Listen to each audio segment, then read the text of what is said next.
বিশাল একটি কালিমা লেগে গিয়েছে। আপনারা স্বীকার করুন আর না করুন, এই কালো দাগ আপনাদেরকেই মুছতে হবে, আপনাদের আগামীর কাজের মাধ্যমেই মুছতে হবে।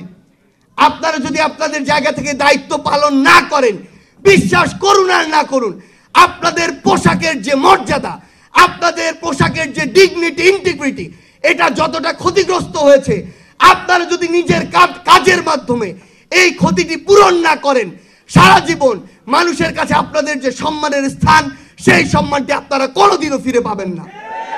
আপনাদের পোশাক, আপনাদের চেয়ার কোনোদিন আপনার সম্মান নিশ্চিত করবে না। আপনাদের আগামীর কাজ, আগামীর কর্মকাণ্ড, কিভাবে এই দেশের জনগণ, এই দেশের মানুষ, শহীদ পরিবার এবং আহতদের আপনারা সহযোগিতা করছেন, সেটি আপনার আগামীর মান, মর্যাদা, সম্মান নিশ্চিত করবে। আমরা এখনো পুরো বাংলাদেশ পুলিশ নামক প্রতিষ্ঠানের উপরে আস্থা রাখতে চাই।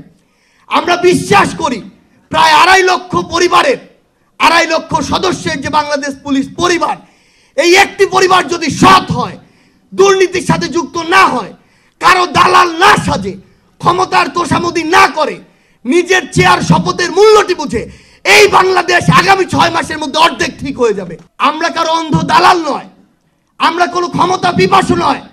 বিবেকবোধের জায়গায় যদি আমাদের মনে হয় যে কেউ আপনারা এই অভ্যুত্থানের স্পিরিটের সাথে বিশ্বাসঘাতকতা করছেন, ইভেন প্রফেসর ডক্টর মোহাম্মদ ইউনূসও যদি হয়, আমরা তাকেও ছেড়ে কথা বলবো না। আমরা বিবেকবোধ বেঁচে দেওয়া ওই প্রজন্ম নয়। বিবেকবোধ বেঁচে দেওয়া প্রজন্ম হলে আমার পাশে থাকা বিশ্বের অন্যতম পরাশক্তি ভারতের দালালি করতাম আমরা, কিন্তু আমরা তা করি না, করব না। আমরা আমাদের জায়গা থেকে স্পষ্ট করে বলেছি, পৃথিবীর যে কোনো দেশের সাথে আমাদের সম্পর্ক হবে সমতার, মর্যাদার। কেউ বিন্দুমাত্র ডমিনেন্স করার চেষ্টা করলে তার সাথে চোখ রাগিয়ে কথা হবে, বুলেটের সামনে বুক পেতে দেওয়া হবে। ওই শেখ মুজিবুর রহমান 1971-এর পরে এই বাংলাদেশের অস্তিত্ব, এই বাংলাদেশের যে সার্বভৌমত্ব, সেটি নষ্ট করে দিয়েছিল এই বাংলাদেশকে একটি দেশের কাছে ইজারা দিয়ে। এই বাংলাদেশের সংবিধান, একটি দেশের সংবিধান তাদের ইচ্ছা মতো এই বাংলাদেশের সংবিধান করে, এই বাংলাদেশের সামগ্রিক কাঠামো তাদের ইচ্ছা মতো করে, এই বাংলাদেশে বিগত 16 বছরে খুনি হাসিনা নির্লজ্জের মতো এই বাংলাদেশকে উপস্থিত থেকে বলে সে নাকি ভারতকে যা দিয়েছে ভারত সারা জীবন মনে রাখবে।